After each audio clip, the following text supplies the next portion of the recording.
Hello everyone, it's Nasaria, and today I want to go over the end of the year letter that was released on 12/17 because there's some really cool information in here and a lot of big surprises about what's going to happen next year. This is something that Matt Firor typically does every single year, but instead of focusing on 2024 in review, Matt goes on to reveal more about what's happening in 2025. Make sure you watch the entire video, especially if you haven't read the letter, as I'm going to go over it in all the details so you know everything that we currently know about the 2025 release. And as always, if you want to see more videos like this, hit the subscribe button so I can continue making videos about the Elder Scrolls Online. And with that, let's get started. If you haven't already read the letter, like I mentioned, I'll link it in the description so that you can follow along. I'm going to be going over it in detail here, but if you want to follow along with me or just read it for yourself first, make sure to check that out. Matt starts by saying, "Welcome to everyone in the Elder Scrolls Online community. As the year is drawing to a close, I'm going to take some time to walk you through my thoughts on 2024 and look ahead to 2025, and how ESO will be evolving to meet the changing needs of the community." Then he goes on to talk about 2024. He's proud of the achievements that they had this year. He loved the vibe and story of the Gold Road, which I agree. I think it was a fun chapter, although I do think it's pretty much the same as what we've been seeing the past couple of years. You know, we get 2 dungeons, we get a new zone to explore. I thought the storyline was pretty good this year. It's not my all-time favorite, but I liked the Athelia and the storyline with Hermaeus Mora and how they all tied together the past couple years. He also talks about home tours, allowing him to see other people's homes, and how he really likes Maryvine Estate, which I agree, I really like this house. And I do think home tours is a cool addition to the housing community. I know we still have a long way to go in terms of what people have been asking for. I would really love to have some more space in the house, and I know a lot of other people would as well. But still, this is a cool tool to use, and I'm glad to see that it came to the Elder Scrolls Online. They also added the 2 new companions, which I'm enjoying so far. I'm loving the heavy sack glow that comes with Zareth Var, and I haven't gotten to leveling Tanlorin up, but her lockpicking skill seems really helpful, especially for characters who don't have the passive and locksmithing unlocked. So I'm looking forward to using her as well. I didn't love that they were not free for everyone, just for people who had ESO Plus. I think people who bought the DLC probably should have gotten them as well, considering that that's when they were supposed to be released. But at the end of the day, I think they're a good addition to the game and probably worth the crowns that they cost. They also released the Battlegrounds, which I haven't personally tried just yet. I'm not a huge PvPer. I've heard a lot of people are disappointed with them, but I do think that it was time for an update there, and I'm glad to see that they are at least addressing PvP and adding some new battlegrounds in. I know that some people enjoy them, so I'm hoping that at least someone out there got something out of this. And once I try it, who knows, maybe I'll get more into PvP. But overall, he's very satisfied with the story, the content, and the system update that came out this year. He also talks about the in-person Amsterdam 10-year anniversary event.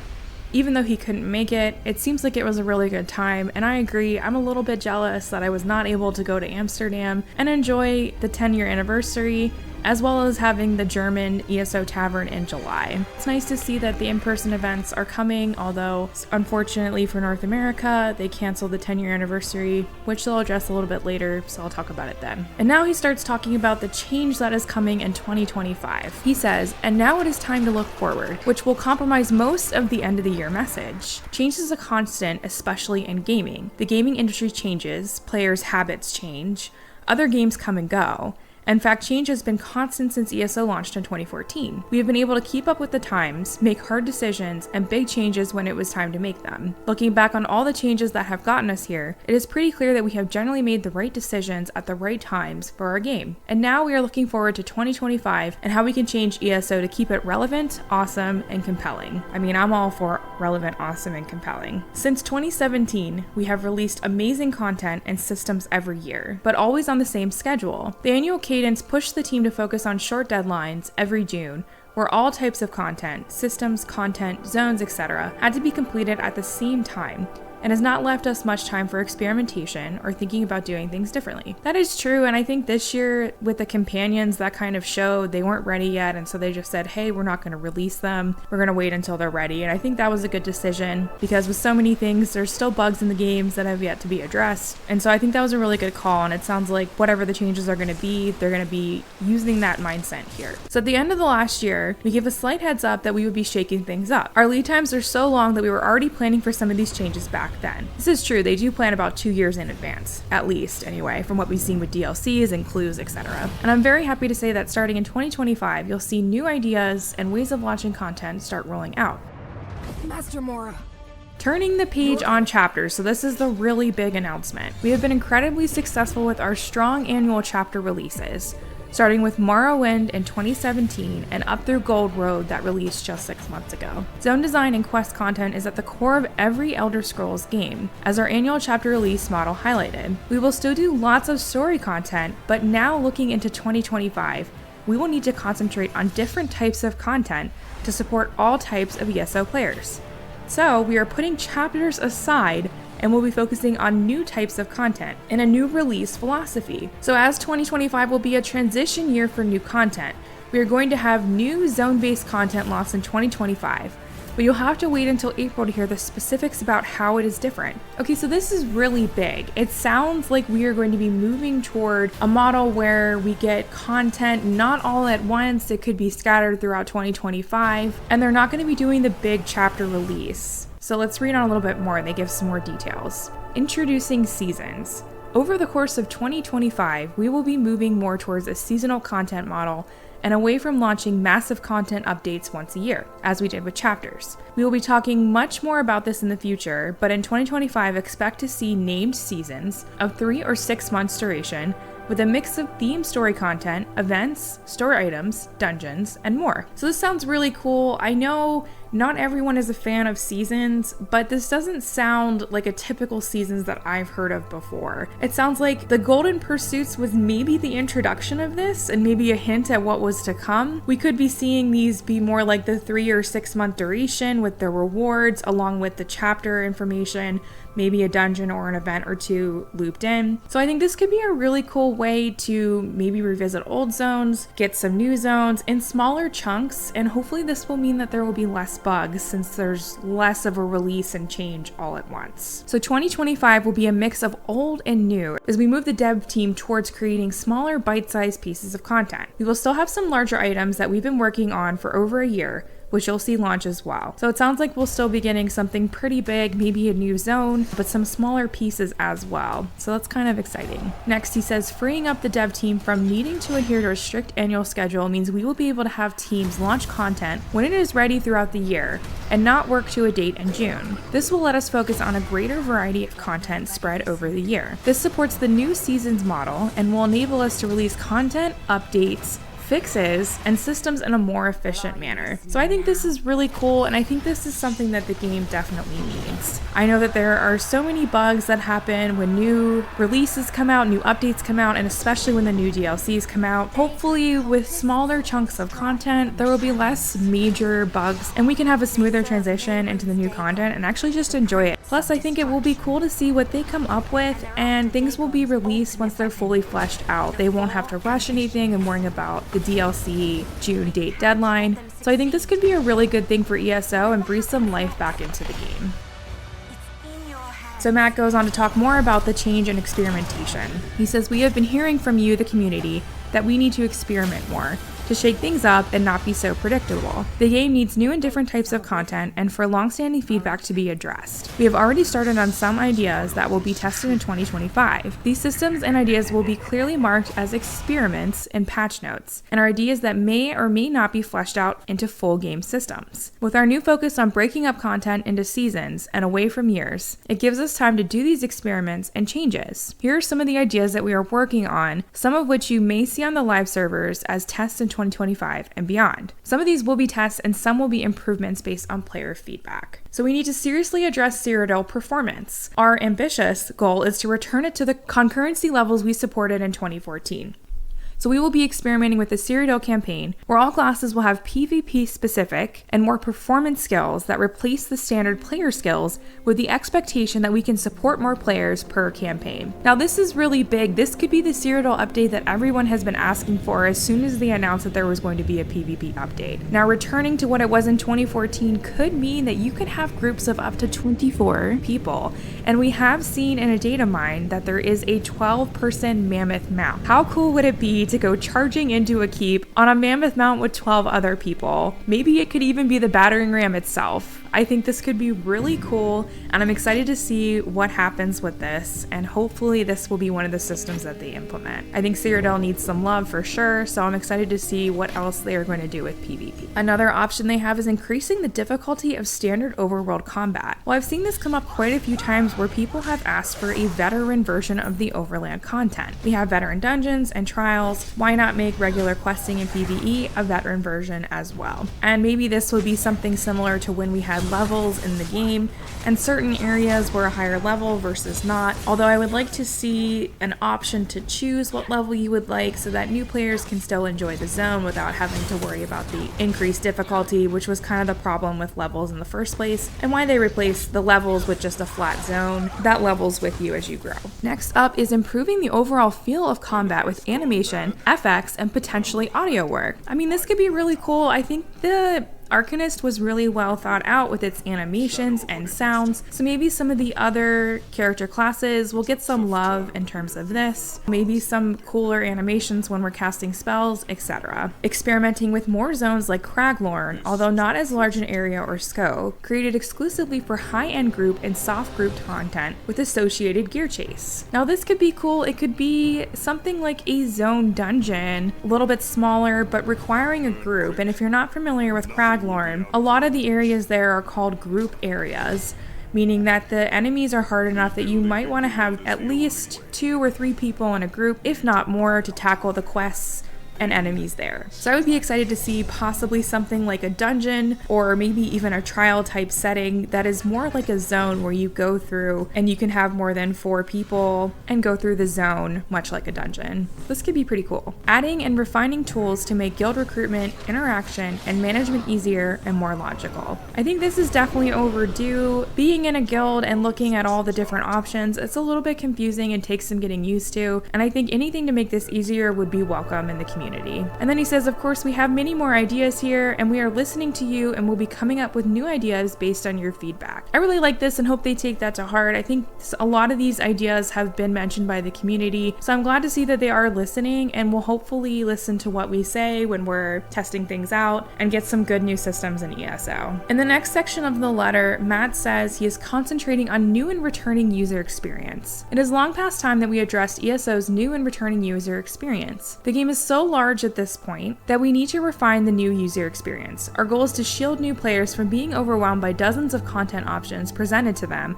on entering the world, and instead give them the essential guidance they need to enjoy the game before opening it up to all possibilities. Additionally, we have millions of players who return to the game every year after taking months to years off, and it is often confusing to them what they should be doing. We need to address this by making sure that the game's map and other quest informational UI areas clearly show the user where they were when they left, what has been added since then, and where they will find content they will love. Here are just a few of the items planned to improve the new and returning user experience. Some of these will launch in 2025, some afterwards. A new patcher with improved visuals and performance for PC only, which is great for PC. I'm a little sad it won't happen on Xbox and the other consoles, but you know, we'll take what we can get. Returning to the original Wailing Prison tutorial area for all new players. This is already launched, but they will be regularly tweaking it to improve the experience. I think this is a huge improvement to the game, and I was really excited to see this for update 44.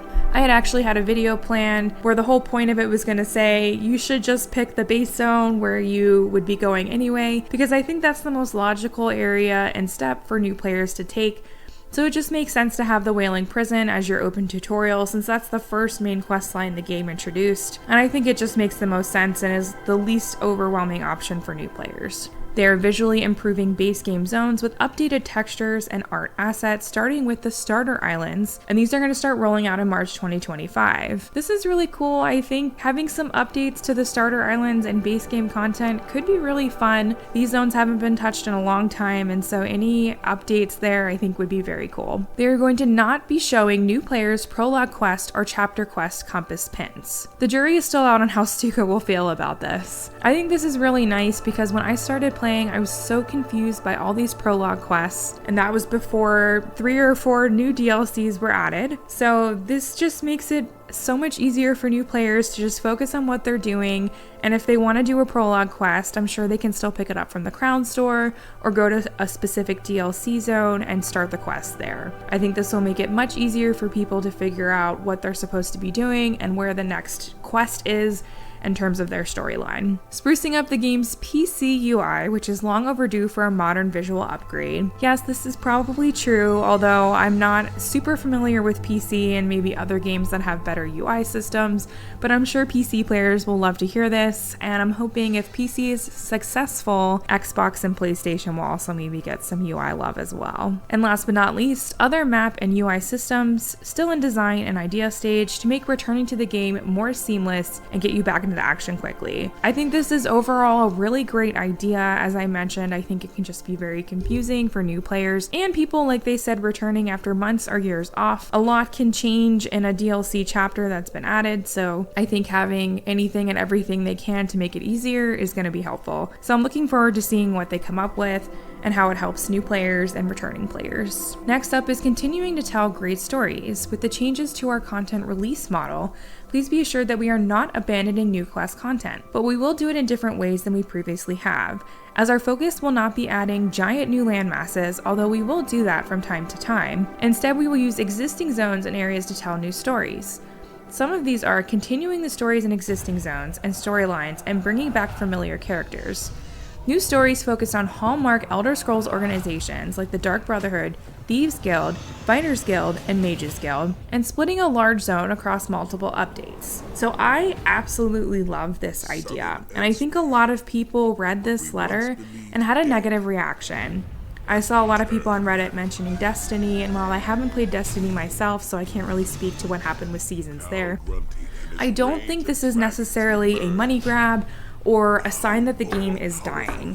I don't think that they would make such a massive change if they were planning on killing off the game, or if they were worried that the players are leaving the game. Maybe a little bit of that, but I think this is enough to get a lot of people excited, and I think this is really going to revive the game. First and foremost, I would love to continue some of the storylines and find out what's been happening after we completed that quest zone. I mean, I would love to talk to Roz about Somerset, what he's been doing there. I know he said he was going to be in Blackmarsh, but anything with him in terms of questline, I'm always excited to see. And that goes for a lot of characters that sometimes come back in different DLC zones, but it would be amazing to go back and see how we're doing in some of those original story quest lines. I also love that we would have more Dark Brotherhood, Thieves Guild, Fighters Guild, and Mages Guild quest lines. I think once you've done the quest line in the Dark Brotherhood and the Thieves Guild, there are the daily quests that you can go do, but I would love to see more story here and more opportunities to feel like you're really a part of these organizations. Same with the Fighters Guild and Mages Guild. They were heavily involved in that first main story quest line with Molag Bal, but otherwise we've only seen them here or there, and we're still missing Darian, by the way. So maybe he'll somehow come out of this since he was part of the Fighters Guild. So I'm excited to see what exactly this entails and how we can get more involved with those organizations. And then splitting up a large zone across multiple updates, I also don't think this is a bad idea. Again, I think this gives them more time to test. It's a smaller update, and I'm hoping this means we see less bugs and more thought and care into the content updates we do get, instead of the large chunk where they hope everything is going according to plan, right?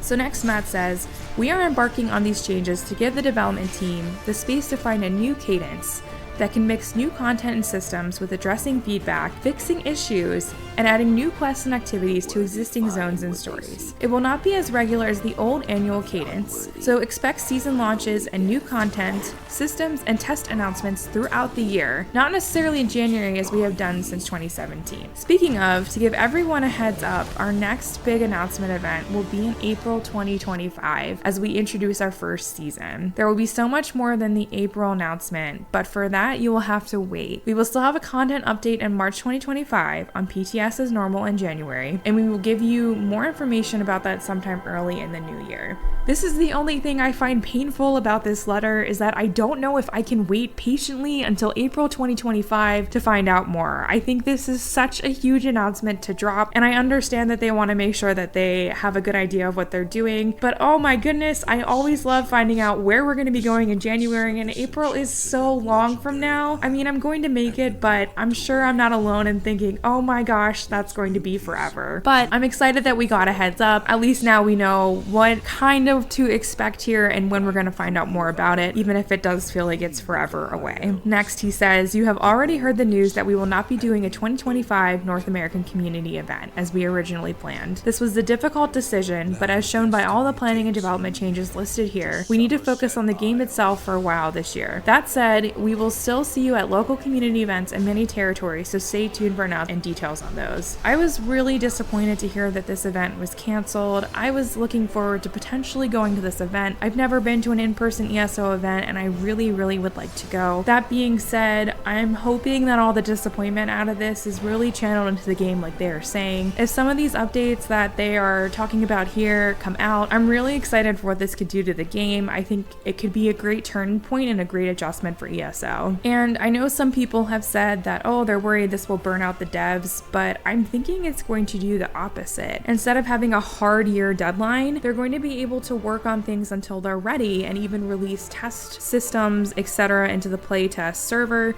so that we can test them out and give them feedback. I think this could be a really great relationship and actually give the devs time to fully flesh out systems, content, quests, whatever, before they are released and not have to worry about that hard June deadline to have a whole chapter, quests, dungeons, everything released. So I'm thinking that this will be better for everybody, but I still want to go to one, so please us have something in the US.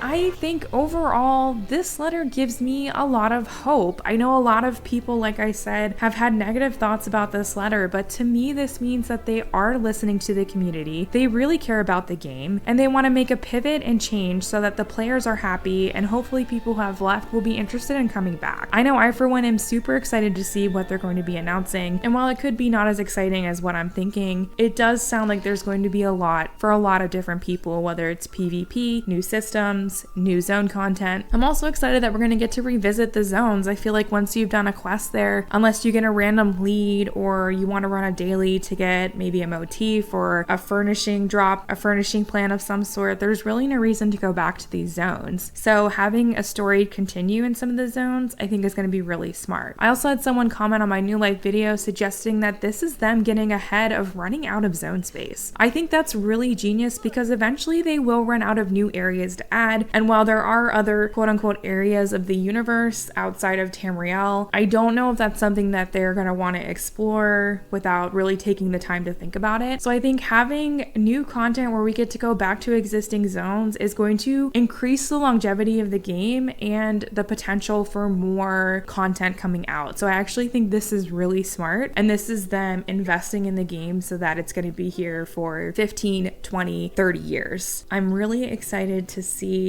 what comes of this. Let me know what you think in the comments. That's all I have for you guys in this video. Let me know what you think about the letter. I want to give a shout out to my members. Thank you so much for supporting my channel. As always, if you like and subscribe to this video, it really helps me out. I appreciate any and all support. Thank you so much. Have a wonderful holiday, and I'll see you in the next video.